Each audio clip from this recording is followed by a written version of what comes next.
दगाणो बोज़दार ॻोठ गुल मोहम्मद बहराणी में मरहूम हाजी अनवर हुसैन बहराणी जी चालीहे ते संदसि वॾे पुट मुख्तियार हुसैन बहराणी जी रस्म दस्तारबंदी जी तक़रीब पिणु कोठाई हुई, जंहिंमें मरहूम हाजी अनवर हुसैन बहराणी जे पगदार पुट मुख्तियार हुसैन बहराणी खे पग ॿधाई वई ऐं ॻोठ चङो मुड़ुसु मुक़ररु कयो वियो। इन मौक़े ते ॻोठाणनि ऐं आसपास जे मुअज़िज़ माण्हुनि पटके खे वर ॾेई रस्म पूरी कई। प्रोग्राम में आयल मुअज़िज़ माण्हुनि अवामी न्यूज़ सां ॻाल्हाईंदे चयो त खाल है उनके पुर नथा करे सघूं, पर अल्लाह जो हुकुम सां अहिड़ी कोशिश असांजो भाउ मुख्तियार अली में उहा उमेद आहे, वॾो फर्ज़ंद आहे, उन अहिड़ी उमेद आहे इंशाअल्लाह ताला हुनजी कमी जेका आहे राजन भागन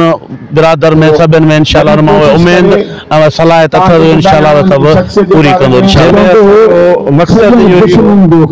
जीअं हुन हिन ॻोठ खे वॾी हैसियत सां हलायो पिए ऐं कंहिंखे तकलीफ़ न हुई, हर माण्हू जो हू ख्याल कंदो, उन खां पोइ हिकिड़ो वॾो ख़ाल पैदा थी वियो ऐं उन ख़ाल खे पूरो करण जे लाइ असांखे हिकिड़ी बासलाहियत शख़्सियत जी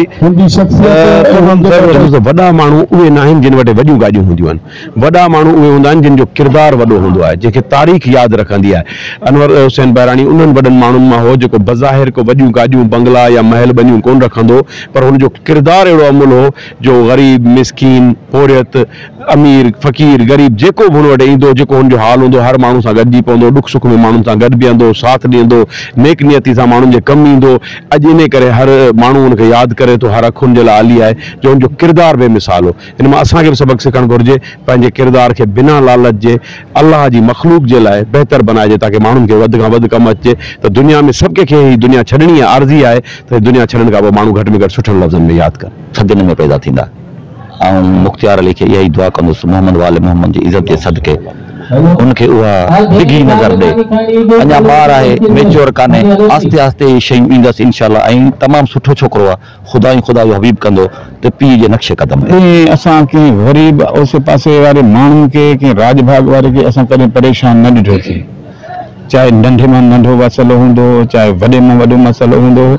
माण्हू जो सिर्फ़ु उन वटि पहुचण जी देरि हूंदी हुई। पहुचण खां पोइ हू जंहिं हाल में हूंदो हो हू निकिरी पवंदो हो ऐं हुनजी ख़ुदा एॾी इज़त कई हुई त जंहिं कम सां जंहिं ग़रीब सां गॾिजी वेंदो हो त उहो कमु थींदो हो। मुख्तियार अली मुंहिंजो पाणे जो आहे ऐं उन में असां त उमेद रखूं पिया, पर असांजो सॼो ॻोठनि में उमेद रखे थो ऐं पढ़ियल लिखियल आहे, टैलेंटर आहे, अलाह साईं हुनखे हिमत ॾिनी आहे, सघ ॾिनी आहे, उहो पंहिंजे वालिद साहिब जे नक्शे क़दम ते हलंदो इंशाअल्लाह। वॾे ते हुई माने अनवर ते, हाणे वरी उनजे फर्ज़न ते आई आहे मुख्तियार अली ते। असांखे उमेदूं आहिनि इंशाअल्लाह ताला त उहो माना राज पाड़े वारनि जूं ॻोठ वारनि जूं सभिनी जूं उमेदनि ते पूरो हलंदो। असां लाइ इहो तस्लीम कयूं त बाबा असांखे छॾे वियो आहे, हीउ ॻोठ हीउ राज ही सभिनी गॾिजी मूंखे अॼु ही पग ॿधाई आहे ऐं इंशाअल्लाह अल्लाह में उमेद आहे त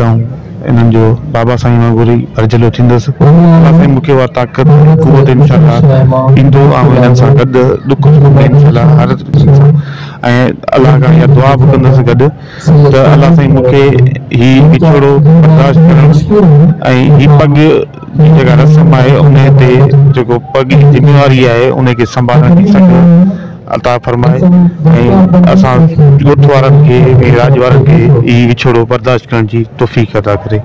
सब्सक्राइब कयो अवामी न्यूज़ HD खे ऐं ताज़ा तरीन ख़बरुनि लाइ ॾिसंदा रहो अवामी न्यूज़ HD।